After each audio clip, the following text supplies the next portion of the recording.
Welcome to Distribution Talk with Jason Bader, the show where we dive into the stories, struggles, and solutions from business owners and thought leaders in the wholesale distribution market. Hey friends, Jason here. In this episode, I have the pleasure of speaking with Cam Overacker, President, and Tyler Yelland, Vice President of Sales and Marketing for Primco Limited. Primco is a Calgary-based flooring distributor covering Western Canada. Earlier this year, these two decided to add a new marketing wrinkle to a normally conservative industry. They started a podcast. Know Where You Stand is a show dedicated to discussing issues and products within the flooring industry. While the show may have started as another marketing avenue, both Cam and Tyler have realized that it has become less about slinging product and more about branding their company culture. I hope you enjoy the conversation. This episode is brought to you by HMI Performance Incentives. Unless you've been living under a rock, you've been exposed to some form of loyalty point system. What a lot of people don't understand is that these programs are not just for the big kids targeting consumers. Loyalty incentive programs are used by small to mid-sized organizations focusing on the B2B market each and every day. From service contractors to stylists, plant engineers to purchasing agents, incentive systems work.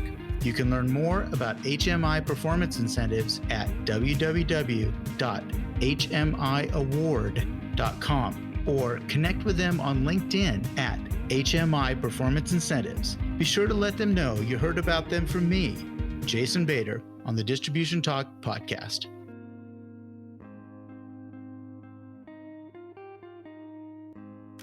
All right. Well, hey, Cam, Tyler, welcome to Distribution Talk. So glad you guys had an opportunity to spend some time with me. We're excited. This is awesome. Right on, Jay. Looking forward to it. And a couple of years back when you asked me to attend a podcast with you, I didn't even know what a podcast was. So yeah. Full discllosure. Disclosure. You were one of my earliest. Yeah. My kids are ultra impressed that their dad has a podcast. So yeah. Hey, and isn't that life? I mean, trying to impress your children at this age. That's all that I've got left.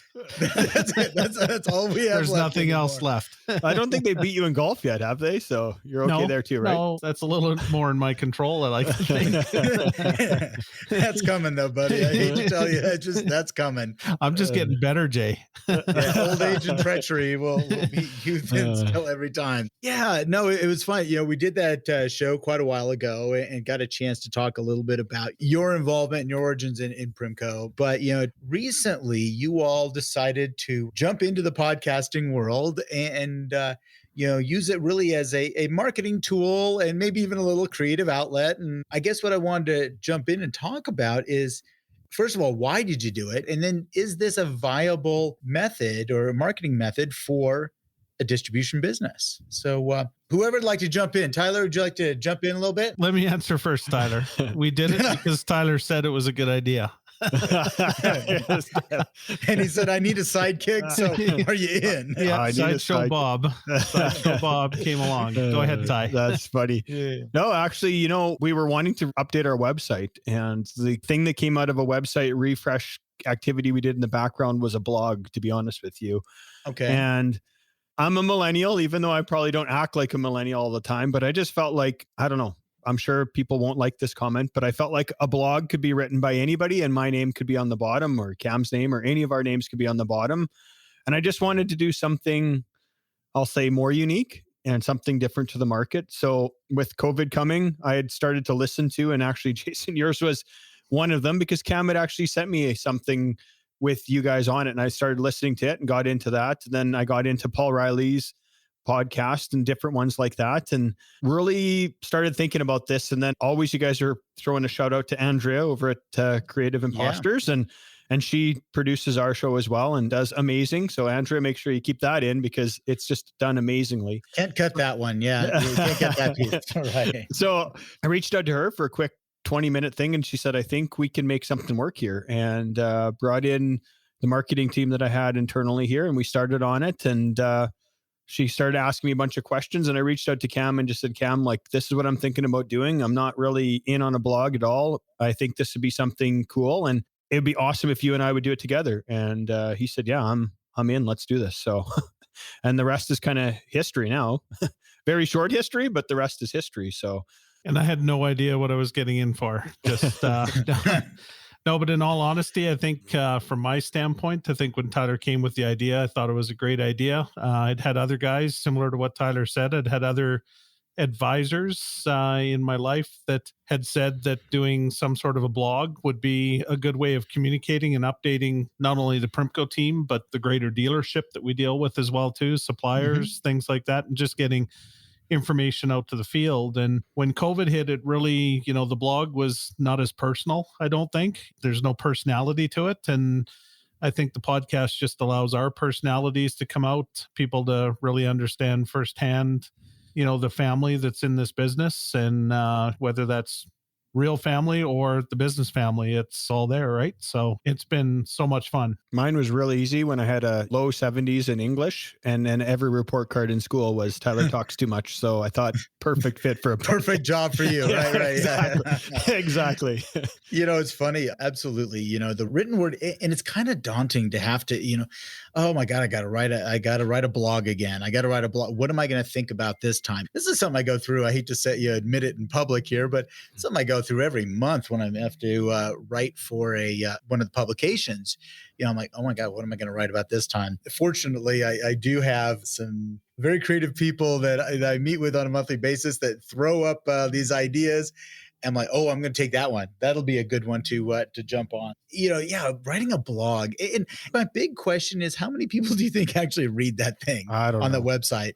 I didn't feel like it was going to be very many. I mean, even myself, I wouldn't, I'm not saying that, but I wouldn't read it. But yet, I know. And this may sound bad, but I do listen to our podcast every once in a while just to go, oh yeah, okay. I was just on a 1 week trip here, and I thought I'm going to listen to a couple of these and just get myself back in that headspace after being, off for a couple of days. Right. So that's kind of funny. Cam, do you listen to your own show? Full disclosure.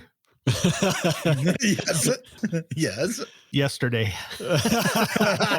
You just did a marathon of all of them? I have not actually listened to the actual podcast once it's released, but when Andrea sends us out kind of the prelude, I guess, where, we have a chance to edit it and stuff like that. And again, full disclosure, I went for about a 7-mile walk yesterday with my 2 dogs and had my phone with me, and she just sent that email out, and I thought, oh, okay, well, I'm just going to play it. So it was, my cell phone was on full power, and I listened to it as I walked my dogs, yesterday. Beautiful morning, Thanksgiving here in Canada, and went for a little walk in the morning. Sun was shining down by the river, and listened to the full episode 8. It was just good. It's not listening to it, but just listening to see, is there things that Andrea might be missing that maybe could be tweaked or something like that. And it's kind of like the audio way to just look in the mirror, I guess.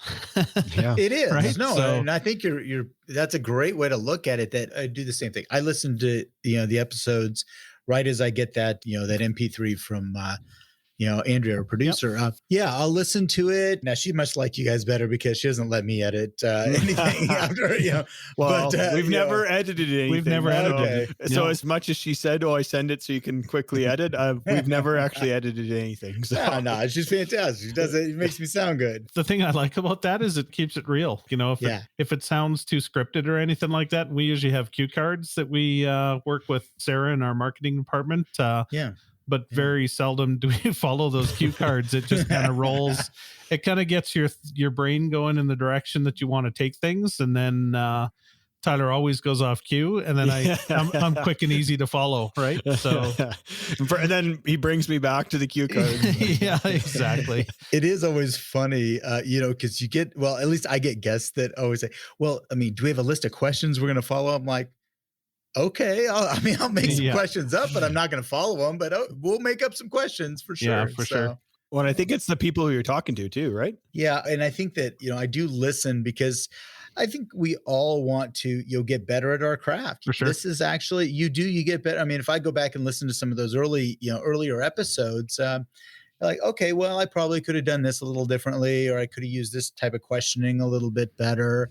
Or, frankly, learning how to wrap up an interview. Mm-hmm. That's not an easy thing to do sometimes. And so, listening to that a little bit and just looking really for effective messaging, because that's really ultimately where you all are. That's the intent of this, is to to drive revenue, drive business and drive interest in Primco. Absolutely. And I would say this, that, it was funny. I've had a couple I'll call it encounters, where I was up in Prince Albert with but our top account, and happened to be wearing the same shoes as I did in the little in the photo, and stuff like that. In Prince Albert, Saskatchewan, and all of a sudden the guy goes, "Oh, those are the shoes," and I'm like, "Well, that's a strange comment. What do you mean those are the shoes?" Yeah, these are my shoes. And then it tweaked on me, and I thought, "Oh yeah, the podcast," and stuff like that. So he recognized that, and I've had several experiences from all the different provinces and people that you don't expect necessarily to be what I'd call fans, if I could call it that,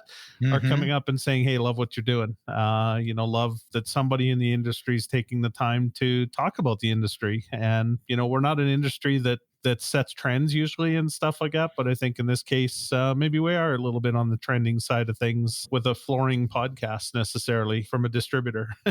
Yeah, I think we are. And I don't know, I like it. And like Cam said, I've used it a couple of times where I've been in a store and, we're talking about a product and maybe they're not quite sure on it. And I know we've only had a few episodes, but our estates carpet's one that we did a full session on. And I actually say, hey, if you want to hear some more about it, like as much as you think I may be sales pitching you right now, it's the same thing I put out into the air for everyone, like telling you something behind closed doors here that isn't true. Like, there you go. Right. So listen to it. It has helped us in some certain areas like that for sure. So there's a tremendous degree of transparency as well.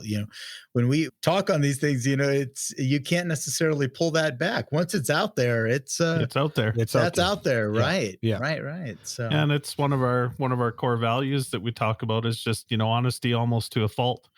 Where, just the desire to be truthful, no matter how hard it is sometimes. Sometimes I know in 26 years, I've walked away from sales because of just being honest, with people and stuff like that. And that's really the transparency that the podcast gives us is, trust us. This is really who we are. And this is what we're going to say. And even the tagline or the close, so where you stand, and it just kind of ties in seamlessly to really who we are, right? So yeah, I had a local rep here tell me when he was listening to one, he's like, "That was a great episode, but boring for me because you literally talk to me all the time about this. Like when we say it's stuff we talk about all the time and we're going over, it is stuff that we're just doing all the time." And I think that's why, for myself, I've had a lot of fun doing this already and we're just into it. And it's because it doesn't feel like work. It's not work to come and do this. It's something, It's just like Cam and I having another meeting, except for instead of talking KPIs and that, we're just talking about what we would normally talk about with a couple cue cards to kind of keep us based upon. So I don't get the guardrails in there. Yeah. Put some guardrails.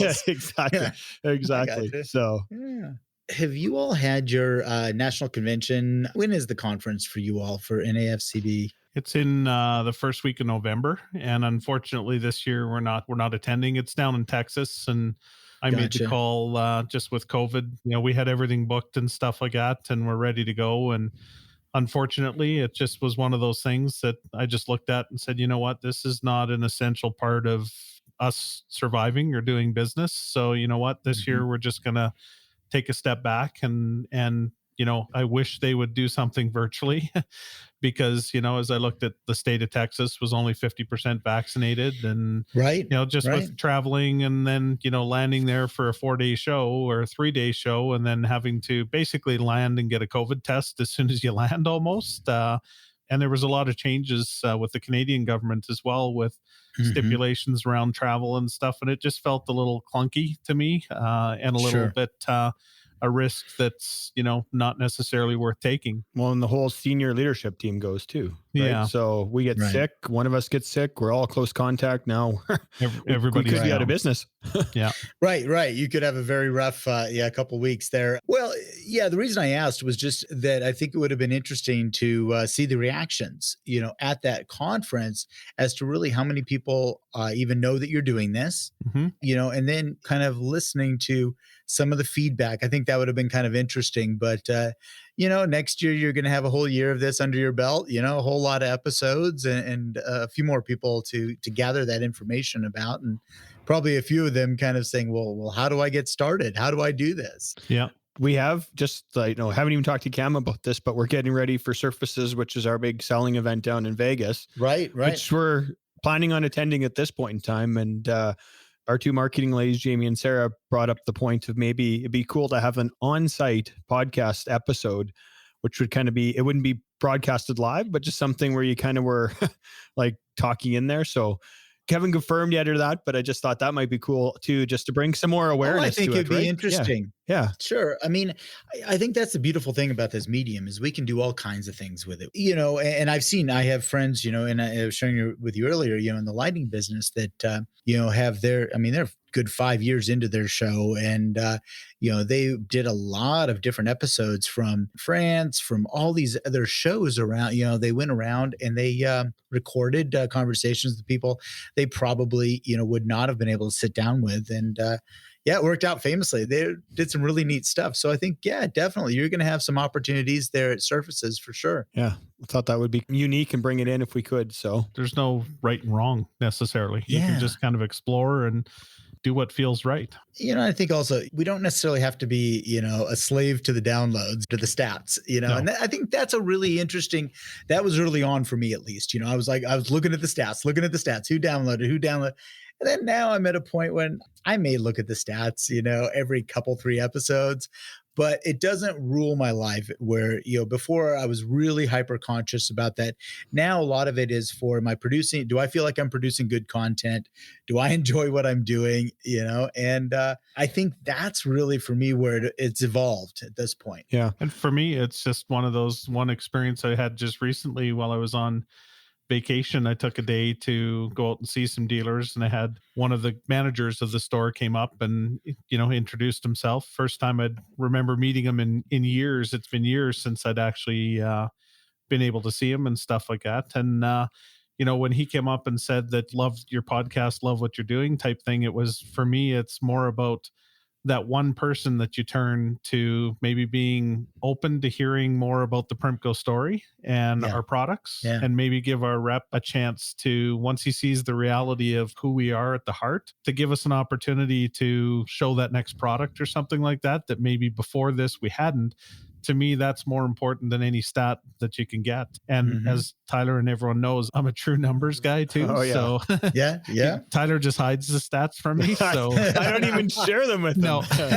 I don't know what he'd consider pass or fail, and I don't want to fail. So I just don't show him. But there was one example where, just like I say, it's just that one person that you impact in a positive way that helps. Not only necessarily business-wise, but maybe it just helps them out. Maybe something you say or did helps them out. Maybe it doesn't even turn into, business for Primco, although that's kind of at the heart of what we're doing here and stuff like that. But it's not the be all end all. Like, if you have something you say that positively impacts somebody, to me, I think that's a win, right? It is. It's an esteem builder, and it's a motivator. Yep. I would absolutely agree with you that when I get those comments back or somebody reaches out, absolutely. I love to hear stuff. And, it's funny, I'll hear things from, people I went to college with that I haven't spoken to in a long time. They'll reach out, and for one reason or another, they discovered the podcast. And that's just kind of a nice feeling, It's like, oh, it's kind of nice to, this is going okay. Yeah. So in putting this together, again, you were saying that you're like, the blogging thing was kind of stale.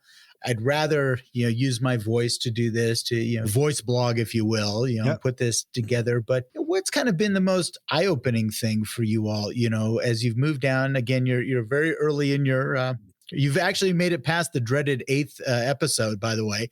That 8th episode is where most people die. Yeah. Most podcasts die after 8 episodes. That's all they can do. So you've hit number 9. You are on a roll now. You're golden. You're ready to go. But what has been the most eye-opening thing besides a couple of these relationships? What's been interesting about this medium? I think just even what our internal staff is taking from it, and just, I think some of the pride, and that's not the pride of us doing it, but just that we are leading the trend from we're really in the whole scheme of the things. We're a small distributor in the scheme of things when you look at North America, right? Mm-hmm. And here we are kind of leading this, like all the big guys that could probably, I don't want to say it, but pocket change what this is. And we've just taken that approach. And I think some of that pride that, I see from some of our internal staff just saying, hey, this is great that we're doing this and we're leading that and it's helping on certain things. Right. And I would say the other thing is just some of the topics that I kind of go, yeah, that's one. I wonder how people are going to take this. And all of a sudden they see the teaser and they're like, hey, when can I get the episode? When can I get the episode? So it's kind of interesting to see maybe what our internal perception is versus what the external perception or the external need actually is on certain things. So for me, it would be similar with the impact to our Primco family and staff. Like you don't always get the chance because we're spread out from, Winnipeg to Vancouver Island and, as far north, Edmonton, Saskatoon. And with COVID, you don't get a chance to travel as much. And to me, business was about those interactions you had with your own staff, with their families, with our dealers and their families and such. And like I say, it just, to me, it's a way to have them continue to and or get to know you a little bit better for who you are, because you can put so much emotion into it, right? There can be lots of serious moments and then there can be some heartfelt moments as well too with some of the comments as we go through this journey. So COVID to me was, and I always tell this to my family and stuff like that we always focus on the negatives that COVID has brought into the world. And yet COVID has brought families closer together in a lot of cases. And I think it just allows you to focus on the importance of family, the importance of the relationships with staff and trying to get that message out there, where before maybe it was email, and that's the equivalent of blog, in my opinion. Yes. Where this truly has emotion, right? So yeah. I'd say the other thing is just how easy it's been to do. Like there is definitely a time commitment, and we have, I guess if it was just one of us, similar to yourself, and I'm sure you have a team too, but it's not as hard as one would think. And I think, a lot has to do with obviously getting Andrea on board and not trying to run at it alone. But, we have other internal, like we talked about Sarah and Cam and I being able to do it together. And it's not our first day meeting each other and all of a sudden, hey, you two are up and get on there. Like it's been very easy to do for the most part. And even with our travel schedule that's getting more hectic, we've still found time to be able to do it. And, one of our guests that his first episode is going to air tomorrow just said like, awesome job doing this, guys. And he was even surprised at how easy it was to do the 2 episodes, because we ended up taking 1 episode and splitting it into 2 because we talk so much. So it's been awesome that way. And I would say the importance of Andrea and Edwin is it's easy because of their professionalism, because I don't think it would have been a quarter as professional if they weren't involved, to be honest with you, just from, what microphones to buy to the recording to the technical assistance as you need. And as we talked about off camera about Edwin, as in Gazoo. Edwin saves you guys. Edwin Gazoo. Yeah, Gazoo. Edwin and he Gazoo. just bloop, pops up and usually in his backyard in Chicago somewhere or whatever. But it's funny. It's all good and stuff. And we joke around, and so they produce the show, I guess you'd say, and make us or you or anybody sound. And I know Paul Riley as well. I listened to his as well. And Tyler and I met him, at a training session. It was NFCD one year where he put on a session and we've got, and I know you've got a relationship with Paul as well. Yeah. And his company. I met you at NAFCD. So shout out to NAFCD for probably a huge part of why this is happening. Bringing all kinds of people together. So the value of a trade organization, right? So kudos to them. It is fascinating. This whole medium, it is easy. It's easier than I expected as well. But you're right. Absolutely blessed to run across, Andrea and Edwin, that was kind of a lucky pickup, and everybody's like, oh, did you interview other people? No, I just found one and it worked. That was it. That's what anyway, I don't need to get 3 bids, it's like, I found one. They were great and let's keep going. And so, that's been a great relationship, but I think it is kind of fascinating, Kim, to your point about how the last, 18 or so months, and then also using this medium, how much closer I feel now to, not only my guests, but clients and things like that I'm comfortable with that type of technology. And I see more people now, I see more people. I see them face to face. I get to see lots of things. And I guess, my previous interactions, And especially, when I was working with you all, I mean, it was all phone based. We never really looked at each other. And I think this is kind of nice, and you're right. The personality comes through and there's just a little bit more there. So no, I can appreciate this whole medium for sure. One question I would have for you all is, you did say there's a time investment and there's a little bit of a monetary investment, to produce these episodes, but what is the return on that investment? What are you expecting here? I mean, what are you looking for as a return on this? Nothing, because Tyler's never told me how much it cost me. Whoa, the cat is out of the bag. I've never told him. I don't know what it costs, but it's fun. So let's keep doing it.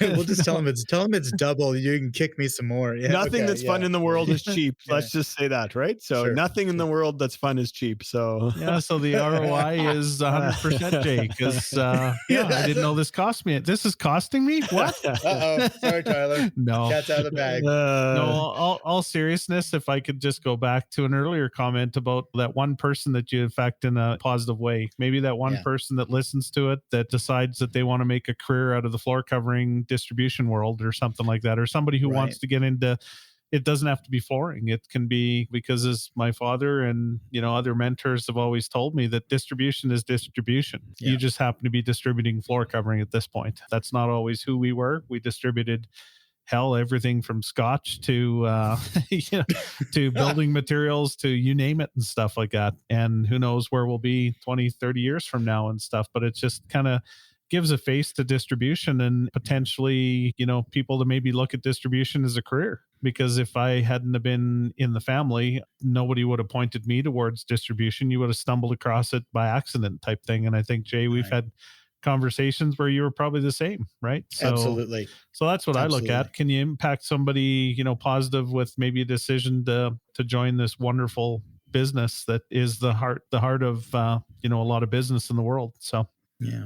I think for me, a portion as when I started when I was younger in retail, 15 years old, worked my way up. And I, probably one of the reasons why I'm with Primco is the rep came in and he actually asked for my name and stuff like that. And I realized as we're podcasting here, it's not something I can ask, but there were so many times when I was younger and just had, I thought I knew everything and definitely didn't. Almost the arrogant side of the business or arrogant side of my own mind. And it would have been nice to be able to flip something like this on and just listen to it and get ideas and get those juices flowing and just be more involved in anything. And that was in the building materials. So, any of that building material stuff where, because it's hard to send all of our reps to training courses, and it's hard for retailers to send all their reps to training courses. So there needs to be that outside of the box learning or take it to yourself to learn. And when you look on the internet, you can get down a lot of deep holes and who knows what's right or wrong. And at least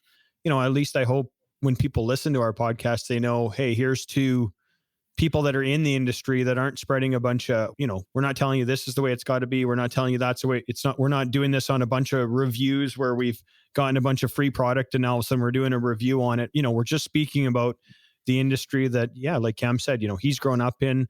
It's provided for my family and a lot of great things for my family. And it's just something to give back. And if that means that younger Tyler Yelland that's out there who becomes somebody in some retail loves to deal with Primco or comes to work for us or whatever, I think that's a win in the end. Right. So there's not another Tyler Yelland out there, is there? No, there's 3 other Yellands, but none are named Tyler. No, well, one's got a middle name Tyler, but that's it. So. Hopefully, Melissa's got a lot of influence on those 3 young Yellands. I think she does. Yeah. It is interesting. When I started this whole journey, it was to gather more clients. It was to open doors. I mean, that was the whole point of this thing, is to develop relationships with people, to open doors, more, in my case, consulting engagements, coaching engagements, and speaking engagements, et cetera. But I think that evolved. I think that changed over time, that it wasn't about what it was going to do for my business, my core business. It was maybe, to your point, about giving that back a little bit and exposing the world of distribution to a new audience, or an audience that, is not quite sure where they want to go in life, or that entrepreneur that is maybe struggling a little bit with, what do they want to try next? What do they want to do to gin up their business? That's what it became for me at that point, and became less about that, trying to sell my services, I guess. And maybe that's a terrible business model, but that's just what it worked for me. And that's how it sounds like that's kind of where it is for you all. I mean, it's pretty hard to bring, I'm not sure how to capture an ROI on it, right? Like a true ROI, because it's not something that somebody goes, oh yeah, I'll buy that product and I listen to the podcast idea, right? So yeah. It was a hard thing. And just like you said, I think if you do a good job, it'll come back to you, right? Like sooner or later, Right. I think it'll come back to you, because, don't send us a bill, but I listen to your podcast often and get some ideas out of some of your guests that you have. So sure. But again, our mailing address has changed, so don't send that bill. Okay. Don't send that bill to us. But, and hey, then we've connected, and sure. I'm sure that hopefully other business will come from that, right? Or we'll connect again in the business side. Yeah. Again, I think that reward, kind of going back to, Cam, to your earlier point was, that reward is oftentimes internal. That's an internal feeling, and knowing that I can, provide a couple of ideas for your business by the guests, what they're sharing, and being able to ask questions and try to draw out some of those unique or those different ideas that others can share, trying to help others become creative about their business. That's definitely a byproduct out of this. Yeah. And I think, from an ROI too, Jay, when you talk about it, it's like Tyler said, it's hard to put a direct number on it and stuff, but I think everybody's, in this for, they say in sales that, with the different courses I've been on, that the number one thing you do is sell yourself. When I started out in sales 25 plus years ago, there was a sales rep at the time who was kind of a mentor to me that said, don't bother trying to sell any product for the first 3 months. He says, you go out there, you make your calls, you return your calls, and you sell yourself. And that's the only thing you sell for the first 3 months. And, that was good advice. And I think really what this podcast does is, we're selling ourselves. We're selling ourselves. We're selling the business. We're selling, Primco, who we are and all that kind of stuff, and really trying to reach a broader audience to let everybody know exactly who we are. That doesn't mean everyone's going to like what they hear or anything like that. But so to me, that ROI is just, it's a part of a broader group of things that you do to move, yourself, your company, your business, you move everything forward, right? You're always trying to take that next step. And this is just part of the equation, I guess you'd say, would be the way I would describe that. Because like I said, you don't always have the time with COVID, and it's not even, necessarily that safe to do it all the time when, you're going out, and it used to be the one-on-one with the store you called on or the supplier you met with. Sure. Now you put it out there for anyone who wants to listen from within the industry, outside the industry. So that'd be my thoughts on it from an ROI standpoint. It's intangible, the results that come from it. So, it's interesting, Cam, as you were talking about that, it's almost as if this is just, one more thing in your marketing bag of tricks. This is that shotgun approach, that omni-channel approach, if you will, in marketing that, I'm going to do some direct mail campaigns. I'm going to do some SEO work on my website. Maybe I might do a little blog, or, that might be a part of my offering, but then the podcast is just another thing that we do. And you're right. It is very difficult to say, which one of those channels drove success. Yeah. It's very difficult to say that. And that can be frustrating for people, by the way. That can be extremely frustrating. Yeah. Especially when Tyler tells you how much this costs. But thanks for the meeting I'm going to have tomorrow. I appreciate that. Tyler, call me when we're off this call. No, but it's like you say, but I can honestly say after 8 episodes and even planning, what the topics are for the future episodes, not once have either of us sat, and I've never thought it through, and I don't think Tyler has either, it's more about education and spreading the word than trying to say, hey, let's talk about this so we can increase sales and stuff like that. That's never been, those words have never left our minds, and we're both very sales oriented people. So yes, I think, if Cam had seen the stats, funny enough, the couple episodes that we did on more based upon product, or more personal product, like more to our product, actually had less amount of listens than our other more generic stuff. We had a waterproof one that's big. Waterproof's the big buzzword, and we got a ton of listeners, right? And then when we listen to, maybe the carpet one, which carpet's an older product in our industry, we still had lots of listens, but not as many and as quick and as fast as we did with the waterproof one. The waterproof one was bang right out of the gate. We had a ton of listens. The Estates carpet one that we did, we had lots of listens, not as many. And then it trailed off, and then it came back where maybe people were coming back on board now listening. So it was kind of interesting how that happened. So I think people nowadays, and they're not all about the self-promotion 100% of the time, or product promotion, right? Like it just gets old. And I guess you hear the culture, what's the culture, right? And people, hey, if this is what kind we're putting out for a podcast out there, and it offers some validity to the reps, I would assume it would offer validity to the reps, because usually, you surround yourself with the people that are like you, right? So it should help that people are going to know we're not just hiring people that don't feel the same views we do, right? So I think it's interesting, that you keyed on something when you said culture, and then, I know Cam jumped on this a little earlier, that really in doing something like this, you are showing the human side of your company. You're really exposing the human side of your company. So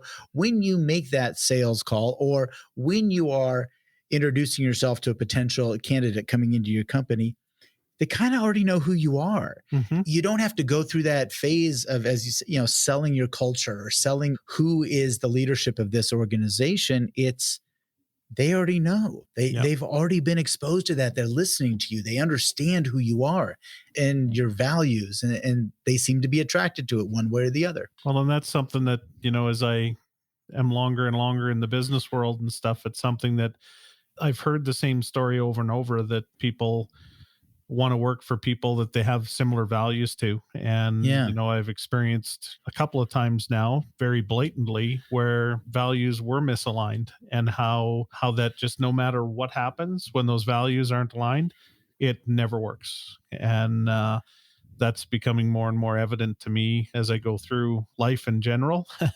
That it's the values. You may have people that are great salespeople, this, that, and everything and stuff. But I mean, if the values and the culture don't line up and stuff, that they're not long-term for being on the same bus or the same ship. They'll jump off and go somewhere else, because not that my values are right, but they're different. So they'll jump off and they'll go somewhere else.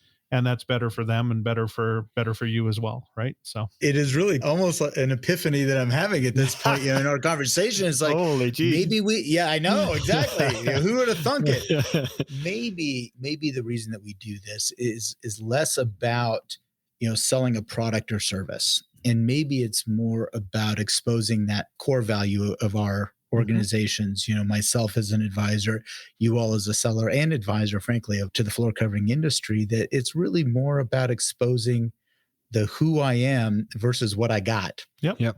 Maybe I have to write that down. I'm going to have to write that one down. We notice it all the time with our vendors. Yeah. We look at our vendors, and it's just something that Cam brought up, I don't know, 4 or 5 years ago, where we look at our vendors and go, they're just like us. Like, they're not distributors, but they're typically, most of our vendors are family owned companies, long-term, or they're just like, they're similar, and we don't go out looking that way. It just happens to be that way. And then when you talk about just the culture of Primco, and when people Google you when they want to come work for you, they Google our website page. And even if I look at when we did our second episode was about Mr. Barker, the founder, the original founder of Primco, and the things that even reps that have been with us for a long time, even myself, who had heard a lot of the stories from the manager meetings and that I was at, that most of the reps wouldn't have been, some of the things I found out over this time, it just shows you again the company, and it's something right there where the person goes, hey, do I fit into this or don't I? Right? Because it's right there. I mean, we've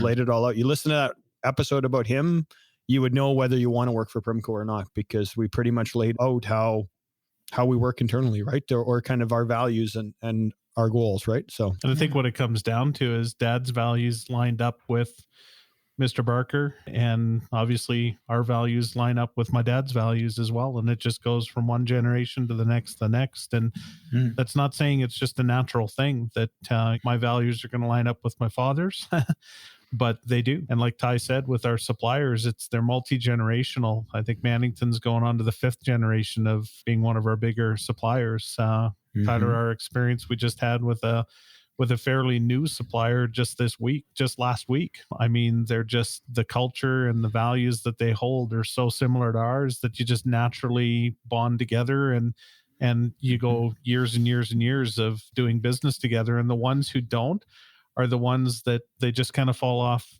as Jim Collins says, they just fall off the bus, so it's really interesting. So before I let you go, and I know just kind of we're running a little short on our time here, or maybe running a little long in our dialogue. Andrea will fix that. Yeah, she can always fix it. Yeah, she can always make us. I got all afternoon, so I'm good. One final thing though is, if a distribution company wants to do this or wants to get into this media, what should they do? How should they start? Call Andrea. Yeah, I was going to say. Honestly, is that 1-800 Andrea? Yeah.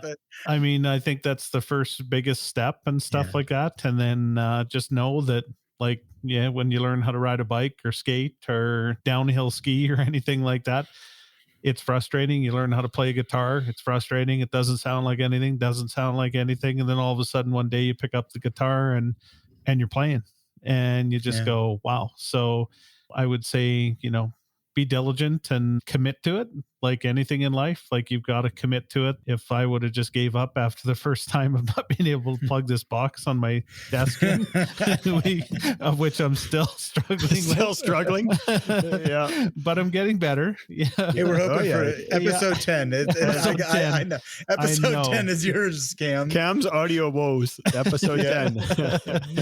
But I mean, it's just one of those things that just understand the value of what it brings. And hey, it may not be right for every organization either. I think this is only going to be right for those people that do place value on culture and things like that. And Jason, you and Paul both, I went to Saskatoon. I drove to Saskatoon. It's about a 6.5 hour drive. And I had both of you downloaded on my phone, and I listened to podcast after podcast after podcast. The two of you combined got me all the way from Calgary to Saskatoon, and just the ideas that flowed there. But I think without knowing you, I feel like I know you well.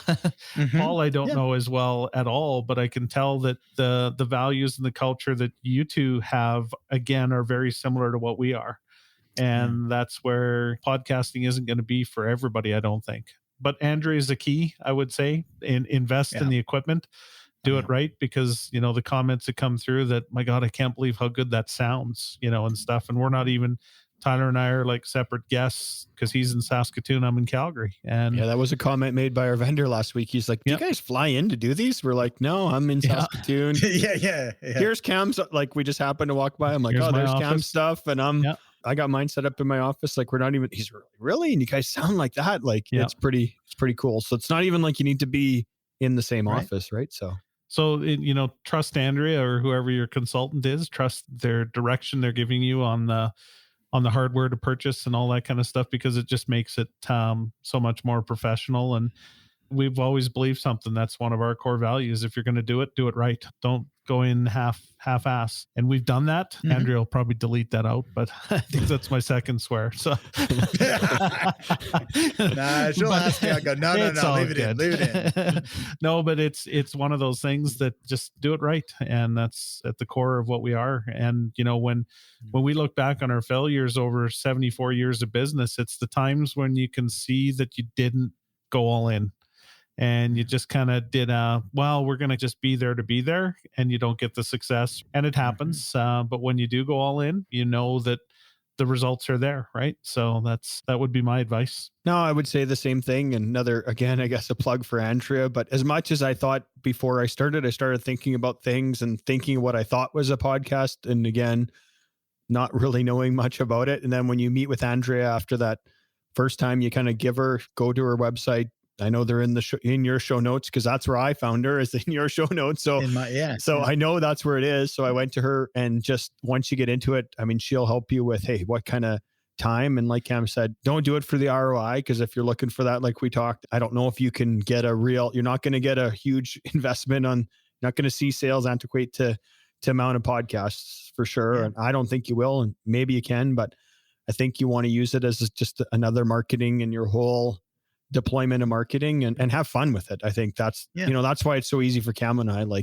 again, they're just normal conversations we have almost every day, and we have a lot of fun with it, and it's been great to do it. Yeah, Andrea has been amazing, and Edwin have just been awesome at, hey, this is the plan, this is how we're going to do it, and just methodically, and just, we don't really, she just kind of does the rest. We just show up, plug in our mics, use Edwin to fix Cam's issues, and then we start recording, and that's kind of how we end up doing it, and it's been good. So I'm looking forward to keep going on this. So I think it's the long-term investment, and I'll be interested just sitting here listening. Jason, I know you've got years in this now. It'll be interesting to see, if we can keep coming up with ideas of what to talk about next and stuff like that. So we're kind of in the honeymoon phase right now, maybe a little bit out of the honeymoon phase after, session 9, session 10, but can we still come up with ideas of what to talk about next that remains interesting and valuable for the people that listen? The one cool thing we did do pre-hand to this, we actually had a gentleman in Calgary. He came in and it was called 100 Stories. And we kind of used that as a springboard. Was it meant to be in this podcast? I actually hadn't even explained the podcast to anybody internally yet. I had met with Andrea and I had mentioned that we were doing this, and I sent her that to say, hey, here's some ideas. And when she saw it, she was like, oh, you guys are like, this is awesome because you can springboard right off this. Sure. We haven't, in the first 10, I think we've only used half of them, but it is kind of I'll say a safety net to go, if we can't maybe think of anything, which hasn't been an issue, but if we can't, we have 100 ideas of different things that people would find interesting in the flooring world that we could use to create whatever. So I think that helped a little bit to get us springboarded off the get-go with the first couple episodes. And then it was just like, hey, as we plugged and played, like I said, we launched the States Carpet, so we added it, and waterproof was one that came off of that 100 Stories, right? So we're going to do another one on shipping that nobody would have even said back then, but it's a huge world crisis issue right now. So, yes, and I think a lot of retailers, don't know enough about it, and they're busy running their business. So hopefully that gives them some more insight on that. So that's been a nice little thing too, where we just kind of had somebody in to just kind of dialogue and brainstorm just about flooring topics in general. So we've used that to help us as well. Well, fantastic. Well, thank you both for taking the time, to be with me on the show and to explain a little bit more about your journey so far and your business. I'm looking forward to, not only the 10th episode, but, your 50th and 100th episode. I mean, I think it's only going to grow and evolve. And you all have a great attitude about the direction you want to go. So it can't help but be a success. Right on. Thanks very much for having us, Jason. Like I said, you're part of the reason why we're here, because had I not listened to you and used Andrea, we probably wouldn't even be here. So appreciate it, and keep the great episodes coming, because I'm a long-time listener, first time on. First time guest. Okay. Long-time listener, first time caller. Oh, that's funny. I've never heard that, but now I have. So I can check that off the list. There's a check box. Yeah, so. He's not a millennial. He's just a millennial. Not at all. No. But I am. But not really. No, that's great. All right, thanks, y'all. Jay. Appreciate it. Hey, you bet. Always great to see y'all. Take Have care. a good one, man. Thanks. All right. Bye. Thank you for listening. If you liked what you heard, consider hitting that subscribe button. Links to sponsors, products, and services mentioned during this episode can be found in the show description area on your podcast application or at www.distributiontalk.com. Distribution Talk is edited and mixed by Andrea Klunder and Edwin Ruiz at the Creative Imposter Studios. This episode was brought to you by my company, The Distribution Team. We are a consulting services firm dedicated to helping wholesale distribution clients remove barriers to profitability, generate wealth, and achieve personal goals. To learn more about how we can help your company succeed, check us out at www.thedistributionteam.com.